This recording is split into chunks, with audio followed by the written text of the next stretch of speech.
Welcome to 99 TV. నేను బ్రహ్మనాయుడు. పవన్ వదిలిన బాణం రామ్ తాలూరి. జనసేన పార్టీ ప్రధాన కార్యదర్శిగా రామ్ తాలూరి గారి బాధ్యతలు స్వీకరించిన దగ్గర నుంచి కూడా ఆయన ప్రతి అడుగు పార్టీని సంస్థాగతంగా బలోపేతం చేసేటువంటి విధంగా ఉందంటూ జనసేన వర్గాలు ఆనందాన్ని వ్యక్తం చేస్తూ ఉన్నాయి. 2014లో జనసేన ఆవిర్భావం నుంచి నేటి వరకు కూడా రాష్ట్ర వ్యాప్తంగా పూర్తి స్థాయి కమిటీలు ఆ పార్టీకి ఇప్పటి వరకు లేవు. పార్టీ పూర్తి స్థాయిగా సంస్థాగతంగా నిర్మాణం ఇంతవరకు జరగని మాట వాస్తవం. అయినప్పటికీ కూడా ప్రతి నియోజకవర్గంలో ఆ పార్టీకంటూ బలమైన ఓట్ బ్యాంక్ ఉంది. లీడర్లు లేకపోయినా బలమైన క్యాడర్ ఉన్న రాజకీయ పార్టీ ఏదంటే భారతదేశంలో జనసేన పార్టీ మాత్రమే. ఎందుకంటే ప్రతి నియోజకవర్గంలో ప్రతి రాజకీయ పార్టీకి ఒక ఇన్ఛార్జి ఉండాల్సిందే. ఆ ఇన్ఛార్జి వందల వేల కోట్లకు అధిపతి ఉండాలి. పార్టీ అధినేత ఏదైనా కార్యక్రమం తలపెడితే ఆ ఇన్ఛార్జి బస్సులు లారీలు పెట్టి ఆ నియోజకవర్గాల నుంచి కార్యకర్తల్ని తరలించాల్సిన పరిస్థితి. కానీ జనసేనకు ఆ పరిస్థితి లేదు. ఆ పార్టీ అధినేత ఒక పిలిపిస్తే లక్షలాది మంది స్వచ్ఛందంగా వచ్చేటువంటి ఏకైక పార్టీ జనసేన పార్టీ. 2024లో 21 అసెంబ్లీ స్థానాలకు 21 సాధించి 100% స్ట్రైక్ రేట్తో దేశం మొత్తం తన వైపుకి తిరిగి చూసేలా చేసుకున్నాడు ఆ పార్టీ అధినేత. సాక్షాత్తు దేశ ప్రధానమంత్రి నరేంద్ర మోదీ గారు సైతం ఏ పవన్ నయి అయి ఏ హంది అయి అని చెప్పేసి ప్రశంసించినటువంటి పరిస్థితి. అలాంటి రాజకీయ పార్టీ సంస్థాగతంగా నిర్మాణం చేసుకోవాలనుకుంటుంది. ఆ క్రమంలో రామ్ తాలూరి అనేటువంటి ఒక కార్పొరేట్ సంస్థల అధినేతని ఆయనకి కొన్ని కీలక బాధ్యతలు అప్పచెప్పారు. 2014 నుంచి ఆయన జనసేన అధినేతతో ఉన్నారు. జనసేన అధినేతకి ఆయన అత్యంత సన్నిహితుడు, అత్యంత నమ్మకస్తుడు అని కూడా పేరుంది. అయితే 2014 నుంచి నేటి వరకు కూడా జనసేన అధినేతతోనే ఉన్నారు ఆయన. ఎలాంటి రాజకీయ ఇంట్రెస్ట్ లేదు ఆయనకి. ఆర్థికంగా బలమైన వ్యక్తి. సో కాబట్టి అలాంటి వ్యక్తికి కీలక బాధ్యతలు ఇస్తే తనకంటూ ప్రత్యేకంగా ఒక వర్గాన్ని ఏర్పాటు చేసుకోవాలన్న ఆలోచన ఉండదు. లేకపోతే పవర్లో ఉన్న పార్టీని అడ్డు పెట్టుకొని ఆర్థికంగా ఎదగాలనేటువంటి ఆలోచన ఉండదు. ఆయనే వేల కోట్లకు అధిపతి. సాఫ్ట్వేర్ కంపెనీలు ఉన్నాయి విదేశాల్లో. అదేవిధంగా ఆయన ఒక పెద్ద ప్రొడ్యూసర్. దాదాపు 10కి పైగా సినిమాలు నిర్మించారు తెలుగులో, కన్నడంలో. మరి అలాంటి వ్యక్తి జనసేన పార్టీకి ఒక బలమైనటువంటి ఫిల్లర్ అవుతాడని చెప్పేసి ఆ పార్టీ అధినేత భావించారు. అందుకనే 2025 అక్టోబర్ 2వ తారీఖున ఆయన్ని రాష్ట్ర ప్రధాన కార్యదర్శిగా నియమిస్తూ ఆ పార్టీ ఉత్తర్వులు జారీ చేసింది. ఆ తర్వాత ఆయన ఆ పార్టీ అధినేత చేతుల మీదుగా మరి పార్టీ ప్రధాన కార్యదర్శిగా నియామక పత్రాన్ని అందుకున్నారు. నియామక పత్రం అందుకున్న దగ్గర నుంచి కూడా రామ్ తాలూరి గారు ఒక్కొక్క అడుగు జనసేన పార్టీ గ్రౌండ్లో బలోపేతం చేయాలనేటువంటి ఆలోచనలు ముందుకెళ్తున్నట్టు తెలుస్తూ ఉంది. ఎందుకంటే ఆంధ్రప్రదేశ్లో అధికారంలో భాగస్వామి అయినటువంటి పార్టీ జనసేన. 21 మంది ఎమ్మెల్యేలు, 2 ఎంపీలు, 2 ఎమ్మెల్సీలు ఉన్నటువంటి పార్టీ. ఆ పార్టీ అధినేత ఉప ముఖ్యమంత్రిగా ఉన్నారు. అయితే వాళ్ళందరూ కూడా ప్రభుత్వానికి సంబంధించినటువంటి అంశాల్లో చాలా బిజీగా ఉంటారు. ప్రతి ఎమ్మెల్యే నియోజకవర్గానికి సంబంధించినటువంటి డెవలప్మెంట్ మీద ఆయన దృష్టి ఉంటుంది. ఎందుకంటే ఆ ఎమ్మెల్యే ఆ పార్టీకే కాదు కదా, అన్ని రాజకీయ పార్టీలకు సంబంధించిన కార్యకర్తలకు, ఓటర్లకు ఆయనే ఎమ్మెల్యే.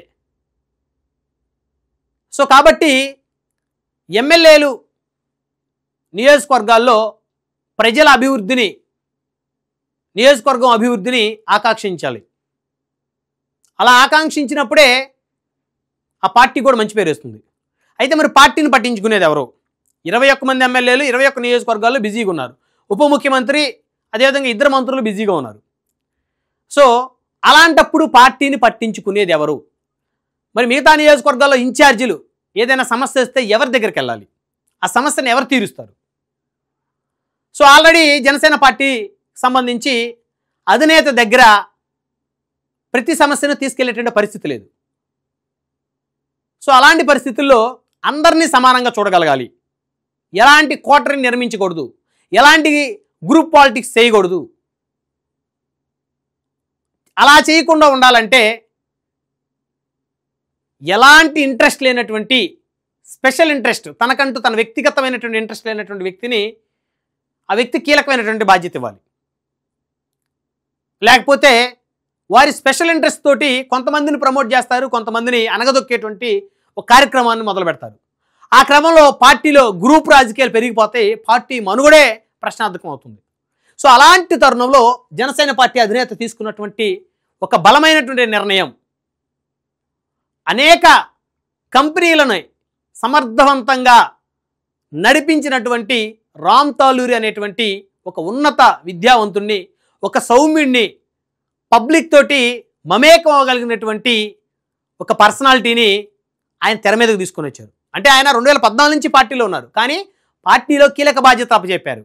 జనసేన పార్టీ ప్రధాన కార్యదర్శి బాధ్యతలు అప్పచెప్పారు. అంటే ఆంధ్రప్రదేశ్లో ఉన్న పార్టీకి ప్రధాన కార్యదర్శి, తెలంగాణ రాష్ట్రానికి ఆయన ప్రధాన కార్యదర్శి. ఆ పార్టీ ఎక్కడున్నా, ఆ పార్టీ కార్యకర్తలు ఏ రాష్ట్రంలో ఉన్నా వారందరికీ ఆయనే ప్రధాన కార్యదర్శి. సో ఆయన ప్రధాన కార్యదర్శిగా బాధ్యతలు స్వీకరించిన దగ్గర నుంచి కూడా జనసేన పార్టీకి చెందినటువంటి సామాన్య కార్యకర్తలు కూడా కలుస్తూ ఉన్నారు. గ్రౌండ్లో ఫోన్లో అందరికీ అందుబాటులో ఉంటా ఉన్నారు. సాధారణంగా జనసేనలో 21 మందిలో కొంతమంది ఎమ్మెల్యేలు అయితే నియోజకవర్గాలకు సంబంధించినటువంటి కార్యకర్తలు ఫోన్ చేస్తే ఫోన్ తీసే పరిస్థితి కూడా లేదంట. మరి కొంతమంది నాయకులు అయితే వారికి నచ్చినటువంటి వాళ్ళనే తయారు చేసుకోవటం, నాయకులుగా వారి చుట్టూ పెట్టుకోవటం, కోటరీగా రిమైనింగ్ కార్యకర్తల్ని పట్టించుకోకపోవడం, పట్టించుకోవాలనుకున్న వారికి అంత సమయం ఉండకపోవడం. సో అంత సమర్థవంతమైనటువంటి నాయకత్వ లక్షణాలు కూడా వారికి లేకపోవడం అనేది పెద్ద మైనస్ అయింది. సో కాబట్టి రామ్ తాలూరి లాంటి ఒక సౌమ్యుడిని పర్ఫెక్ట్గా ఆర్గనైజ్ చేయగలిగినటువంటి కెపాసిటీ ఉన్నటువంటి వ్యక్తిని తెర మీదకు తీసుకొని వచ్చారు జనసేన అధినేత. అందుకనే పవన్ వదిలిన బాణం రామ్ తాలూరి అయ్యాడు. తన పార్టీ నిర్మాణం చేసుకునేటువంటి దిశలో ఒక బలమైన వ్యక్తి కావాలి, అందరితో కలిసి ఉండాలి. సో కొంతమందిని ఎంకరేజ్ చేయటం, కొంతమందిని అనగదొక్కేటువంటి కార్యక్రమం చేయకూడదు. సామాన్య కార్యకర్త కూడా పార్టీకి సంబంధించినటువంటి అంశాలను చెప్పుకునే క్రమంలో కానీ, లేకపోతే వారి కష్టాలు చెప్పుకునే క్రమంలో కానీ వినే ఓపిక ఉండాలి. సో కాబట్టి ఆ లక్షణాలన్నీ ఉన్నటువంటి వ్యక్తి రామ్ తాలూరి గారు. బహుశా అందుకనే ఆయనకి కీలక బాధ్యతలు అప్పచెప్పారు. ఆంధ్రప్రదేశ్, తెలంగాణ వ్యాప్తంగా కూడా జనసేన పార్టీ బలోపేతానికి ఆయన అడుగులు వేస్తూ ఉన్నారు. రానున్న జిహెచ్ఎంసీ ఎన్నికల్లో జనసేన పార్టీ కార్పొరేటర్లు బరిలోకి దిగేటువంటి కార్యక్రమానికి కూడా రామ్ తాలూరి గారు శ్రీకారం చుట్టినట్టు తెలుస్తోంది. ఎందుకంటే 2023 ఎన్నికలు చూస్తే తెలంగాణలో 8 మంది అభ్యర్థులు జనసేన పార్టీ తరపు నుంచి మరి బీజేపీతో పొత్తులో ఎన్నికల బరిలో దిగారు. సో ఓటమి చెందినప్పటికీ కూడా కూకట్పల్లి నియోజకవర్గంలో ముమ్మారెడ్డి ప్రేమ్ కుమార్ గారు 40,000 ఓట్లను నమోదు చేసి ఆంధ్రప్రదేశ్లోనే కాదు, తెలంగాణలో ప్రత్యేకించి గ్రేటర్ హైదరాబాద్లో జనసేన పార్టీ ఉంది అని ముమ్మారెడ్డి ప్రేమ్ కుమార్ గారు రుజువు చేశారు. అలాంటి నాయకులకి ఇంకా ప్రోత్సాహం ఇవ్వాలన్నా, అలాంటి నాయకుల్ని మరి వారికి ఆత్మస్థైర్యాన్ని నింపి ఇంకా వారిని ముందుకు తీసుకువెళ్ళాలన్నా పార్టీ అధిష్టానం దగ్గర నుంచి వారికి బలమైనటువంటి మద్దతు ఉండాలి, నైతిక మద్దతు ఉండాలి. సో కాబట్టి అధినేత అందరితో అందుబాటులో ఉండే అవకాశం ఉండదు. అందులో ఆయన ఉప ముఖ్యమంత్రి, సో ఇటు పంచాయతీరాజ్ శాఖ మంత్రిగా ఉన్నారు, అదేవిధంగా అటవీ శాఖ మంత్రిగా ఉన్నారు, ప్రభుత్వంలో కీలకమైనటువంటి భాగస్వామ్యం అయింది. సో కాబట్టి ఆయన వచ్చినటువంటి అవకాశాన్ని రాష్ట్రం, ఆంధ్రప్రదేశ్ రాష్ట్ర ఉప ముఖ్యమంత్రి కాబట్టి కొన్ని మంత్రి శాఖలు కూడా ఆయన నిర్వర్తిస్తున్నారు కాబట్టి అక్కడ అభివృద్ధి చేయాలి, తన మార్కు వేసుకోవాలి. ప్రభుత్వంలో పవన్ కళ్యాణ్ అనే వ్యక్తి 5 సంవత్సరాల పాటు ఉప ముఖ్యమంత్రిగా ఉంటే రాష్ట్రానికి జరిగినటువంటి డెవలప్మెంట్ ఇది, ఆయన శాఖల్లో పురోగతి ఇది అని తనదైన ముద్ర వేసుకున్నటువంటి క్రమంలో ఆయన ముందుకు వెళ్తూ ఉన్నారు. కానీ మరి పార్టీని కూడా ముందుకు తీసుకువెళ్ళాలంటే కొంతమంది కీలకమైనటువంటి నేతలు కావాలి.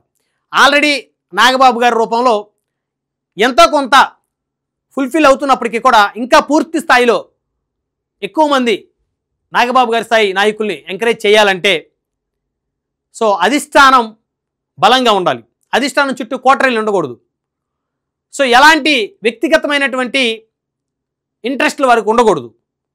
అలా ఉండాలి అంటే ఇలాంటి నాయకుల్ని రంగంలోకి దించాలి. సో ఈయన ఒక రాష్ట్రమే కాదు, జనసేన పార్టీ ఓవరాల్గా పార్టీ ఎక్కడుంటే అక్కడ తెలంగాణలో కూడా ఉంది, రేపు పోటీ చేయబోతుంది. కాబట్టి జనసేన ప్రధాన కార్యదర్శిగా బాధ్యతలు స్వీకరించిన తర్వాత నాగబాబు గారితో కలిసి మరి 2 రోజుల క్రితం చూస్తే చెక్కుల పంపిణీ, జనసేన పార్టీ సంబంధించి ప్రమాద బీమా చెక్కుల పంపిణీలో కూడా ఈయన అటెండ్ అయ్యారు. రేపు రాష్ట్ర వ్యాప్తంగా అటు ఆంధ్ర కానీ తెలంగాణ కానీ నియోజకవర్గాల్లో జిల్లాల్లో వేసేటువంటి కమిటీల్లో కూడా రామ్ తాలూరు గారు కీలకమైనటువంటి పాత్ర పోషించబోతా ఉన్నారు. జనసేన పార్టీ మంగళగిరిలోని ప్రధాన కార్యాలయంలో ఆయనకంటూ ఒక ప్రత్యేకమైనటువంటి ఆఫీసును కూడా ఏర్పాటు చేశారు. ఆయనకు ప్రత్యేకమైనటువంటి క్యాబిన్ ఏర్పాటు చేశారు. సో ఆయన దగ్గరికి వెళ్ళొచ్చు, సమస్యలు చెప్పొచ్చు. సో ఇంతకుముందు పరిస్థితి వేరు, ఇప్పుడు పరిస్థితి వేరు. జనసేన పార్టీకి చెందినటువంటి ఎమ్మెల్యేలను పక్కన పెడితే మరి మిగతా నియోజకవర్గాల్లో ఉన్నటువంటి ఇన్ఛార్జీలు అక్కడ పార్టీ ఎలా బలోపేతం చేయాలి, అక్కడ తెలుగుదేశం పార్టీ ఎమ్మెల్యేతో వారికి ఏమైనా సమస్యలు ఉన్నాయా, ఆ సమస్యలు ఎవరికి చెప్పుకోవాలి, సో లోకల్గా ఉన్నటువంటి అధికారులు వారిని లెక్క చేయట్లేదా, సో అవన్నీ ఎవరికి చెప్పాలి అంటే ప్రతి అంశం పవన్ కళ్యాణ్ గారి దగ్గరికి వెళ్ళే పరిస్థితి ఉంది. సో నిన్న మొన్నటి వరకు ఆ అంశాలు పవన్ కళ్యాణ్ గారు పక్కన ఉన్నటువంటి వ్యక్తులకి చెప్పాలనుకున్న కూడా అన్ని అంశాలను కూడా చేర్చలేనటువంటి పరిస్థితి, ఒకవేళ వారికి చెప్పినప్పటికీ కొన్ని అంశాలు ముందుకు పోయిన పరిస్థితి. సో అలాంటి తరుణంలోనే రామ్ తాలూరు గారిని రంగంలోకి దింపారు పవన్ కళ్యాణ్ గారు. సో అందుకనే పవన్ వదిలిన బాణం రామ్ తాలూరి, మరి ఆయన మీద ఇప్పుడు హోప్స్ పెరిగాయి. రాష్ట్రం ఒక ఆంధ్రప్రదేశ్గా తెలంగాణలో ఉన్న జన సైనికులు పెద్ద ఎత్తున ఎక్స్పెక్టేషన్స్ పెట్టుకున్నారు ఆయన మీద. సో ఆ ఎక్స్పెక్టేషన్స్ని మరి రామ్ తాలూరు గారు ఏ మేరకు రీచ్ అవ్వగలరు? సో ఇప్పటివరకు ఆయన ఉన్నటువంటి కీలకమైనటువంటి స్థానంలో గతంలో కూడా చాలామంది ఉన్నారు. కొంతమంది వారి బాధ్యతలు నిర్వర్తించారు, కొంతమంది పూర్తిగా నిర్వర్తించలేకపోయారు. సో కొంతమంది ప్రయత్నం చేశారు, కొంతమంది అసలు ప్రయత్నమే చేయలేదు. మరి ఇప్పుడు ఆయన ఏ మేరకు ఆయనకి ఇచ్చినటువంటి బాధ్యతలను నిర్వర్తిస్తారు? లక్షలాది మంది ఆ పార్టీకి చెందినటువంటి జన సైనికులు పెట్టుకున్నటువంటి ఆశల్ని ఏ విధంగా రామ్ తాలూరు గారు ముందుకు తీసుకెళ్తారు? జన సైనికులకి అధినేతకి మధ్య ఆయన ఏ విధంగా ఒక వారధిలా పనిచేస్తాడు? సో ఇవన్నీ తెలియాలంటే ఖచ్చితంగా ఆయనకి కొన్ని రోజుల పాటు సమయం ఇవ్వాల్సినటువంటి అవసరం ఉంది. సో ఏపీ పాలిటిక్స్లో ప్రత్యేకించి కూటమిలో అధికారంలో భాగస్వామిగా ఉన్నటువంటి జనసేన కొత్త రకం రాజకీయాలు చేయబోతుందనేది స్పష్టంగా చెప్పొచ్చు. సో రానున్నటువంటి స్థానిక సంస్థల ఎన్నికల్ని దృష్టిలో పెట్టుకొని తెలంగాణ జిహెచ్ఎంసీ కార్పొరేటర్లు కొంతమంది పోటీ చేయించేటువంటి క్రమంలో భాగంగా, అదేవిధంగా ఆంధ్రప్రదేశ్లో స్థానిక సంస్థలు, పంచాయతీ వార్డు మెంబర్లు, మున్సిపాలిటీలు, కార్పొరేషన్లు, సో జనసేన పార్టీ అభ్యర్థుల్ని మరి వివిధ నియోజకవర్గాల్లో బరిలో దించేటువంటి క్రమంలో కొన్ని నియోజకవర్గాల్లో తెలుగుదేశం ఎమ్మెల్యేలు ఉన్నటువంటి నియోజకవర్గాల్లో జనసేనకి అసలు అవకాశాలే ఇవ్వకపోతే సమస్యలు ఎవరికి చెప్పుకోవాలని ఇప్పటి వరకు చాలామంది మదన పడిపోతూ ఉన్నారు. ఇక్కడ జనసేన ఓట్ బ్యాంక్ 40,000 ఉంది, కానీ మరి ఇక్కడ ఎంతమందికి స్థానిక సంస్థలు పోటీ చేసే అవకాశం ఇస్తారు, మేము ఎవరికి చెప్పాలని ఇన్ఛార్జీలు కొన్ని నియోజకవర్గాల్లో మల్లగుల్లాలు పడుతున్నారు. సో ఇక ఆ సమస్యలన్నీ కూడా బహుశా వారికి తీరినట్టే అని అయితే స్పష్టంగా చెప్పుకోవచ్చు. ఎందుకంటే వారి సమస్యలు నేరుగా రామ్ తాలూరు గారికి చెప్పుకునేటువంటి అవకాశాన్ని జనసేన అధినేత పవన్ కళ్యాణ్ గారు కల్పించారు అనేటువంటి చర్చ జనసేన వర్గాల్లో జోరుగా సాగుతూ ఉంది. సో మొత్తానికి యువకుడు, ఉత్సాహవంతుడు, సౌమ్యుడు, సాఫ్ట్వేర్ కంపెనీల అధినేత, సో సినీ నిర్మాత, ఎలాంటి కాంట్రవర్సరీలకి వెళ్ళనటువంటి పర్సనాలిటీ జనసేన పార్టీలో జన సైనికుల ఆశలను ఏ మేరకు ముందుకు తీసుకువెళ్ళగలదు, జనసేన అధినేత పెట్టుకున్నటువంటి నమ్మకాన్ని ఏ మేరకు కాపాడుకోగలరు అనేది వేచి చూద్దాం.